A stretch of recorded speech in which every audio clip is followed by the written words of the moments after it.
Good morning, everybody, and welcome back to the channel. I'm Ash, and as an RPG developer Bakin DLC Ambassador, I'm here to show you yet another Bakin DLC, brand new, early. All of the pertinent links and info in the description below, but today we are going to be taking a look at the Leafy Lodge DLC. So we're just going to select the project file from the game gallery and click edit in read-only mode. And as usual, ignore the about restricted editing mode message by hitting OK. We've got 5 maps with this DLC. We've got 3 terrains and 153 3D stamps with this one. This DLC was developed by Udon-cat for Smile Boom. So, checking it out, we'll just check out the map here that has all of the 3D models just kind of hanging out, and it looks like this house is an entire prefab. That is super nice. That is a really pretty house, and it's a really big house, and I would not mind living in it. Look at this cellar storage here in the rear. All right, moving on. Leafy Lodge, is the name of this DLC, and it gives us lots of options for just really cozy, friendly places to hang out. You could definitely take these and put these in your towns, villages, cozy environments that the player can just kind of walk through and enjoy the scenery, enjoy life. I'm thinking of farming sims. I'm thinking of visual novels where you can actually walk around the map and check things out in the 3D environment by controlling your character. Or you could take all of this stuff and decorate your maps using them as set pieces that the protagonist isn't necessarily able to go through in real time in 3D, but they would serve as the backdrops for the conversations that your 2D sprites would be having in the foreground per traditional visual novel design convention. We have all kinds of interior things, collections of books. I keep zooming in a little bit too far, so I apologize for that. Stuff for food, sacks of stuff, kettle, light, furniture, modular furniture, very handy. You can take these bits of furniture and place them however you like, combination-wise. And then we have exterior stuff, trees, lots of different trees, very shady looking. Again, going to mention the cozy vibe that all of this gives off. We've got a bridge cleverly hanging off the end of our map. What is that? What is this hiding all the way over here in the distance? That is a frying pan. And then the root of this tree is protruding a little bit out of that map. And then we've got a well. We can't see the bottom of it unless we go below this map, but this well does indeed have a bottom and has a rope that extends all the way down to the bottom. No bucket. This is just a sample map containing all of the assets. So let's click test play on this and start a new game. I just want to thank the developers for creating this project file that allows us to see a sampling of the assets as they are intended to be used. I always think it's great when the designer of the assets themselves gives us a sneak peek. It feels like we're looking at one of the best examples we can get of the examples in use. The samples in use, rather, the assets. I will say I do not like this camera at all, so I might have to go in and change the camera angle just a little bit.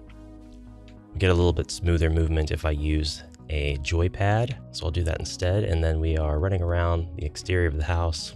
We have a bit of an overlook. We can see where we've been. Dash away. We've got some buttons here we can step on that warp us. Aether, loft, day. Interesting. So this brings us to the loft that is part of this asset pack. This is a pretty big asset. This is a pretty big presence on your map. More warps with which to travel in between our sample maps. I really like how this looks. It is super cozy.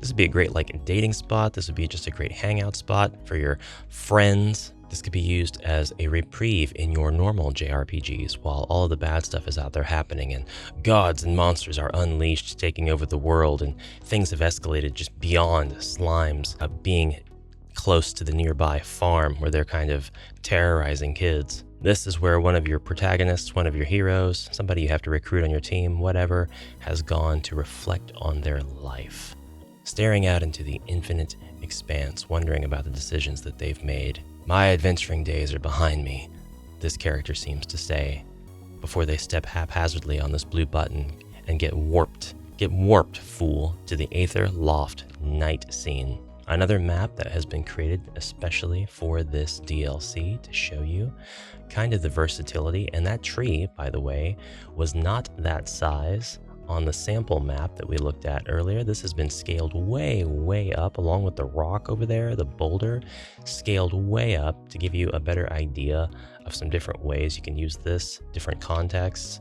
I think it's a great idea to have this stuff scaled up and huge. Back to the Aether Loft day. This time we're going to step on the yellow warp, and that's going to bring us back to the Leafy Lodge. Now, I can only imagine this red button brings us somewhere we've already been. It did. However, I would like to see what is inside this Leafy Lodge. First of all, I do want to look at this well, like try to angle the camera down. They've got some water here over the top, so we can't necessarily see inside. That's okay. There's our rock assets again, by the way, resized, given different sizes, just placed all around the map. Here they border the steps. Really ingenious use. You get really good design tips for your maps by looking at some of these DLC, but let's go in the house and check out the interior components.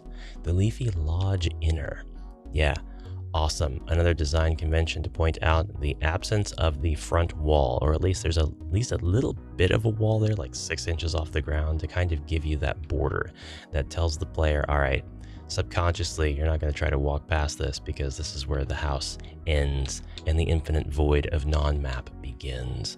So I will say, I don't know about the counter size with this sprite, and don't worry, the sprite is not integral to this pack. This is just a default Bakin sprite.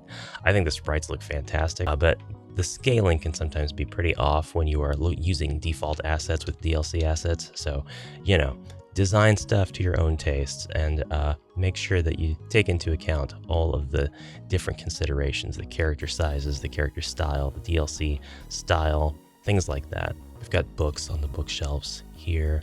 This place looks really cozy and nice. We've got what could be a bulletin board. It could be a guild notice, hall board, bounty hunting postings. It could just be recipes. It could be letters to this pub that were sent to it a long time ago, part of the pub's history, the tavern's history, so they have them up there. We've got these lovely tavern mugs, these awesome looking little beer barrel mugs. I guess they don't have to be beer barrels, they're just barrels, but still, I always think of tavern and ale when I see cups like this. I think ale is the best thing to drink out of stuff like that.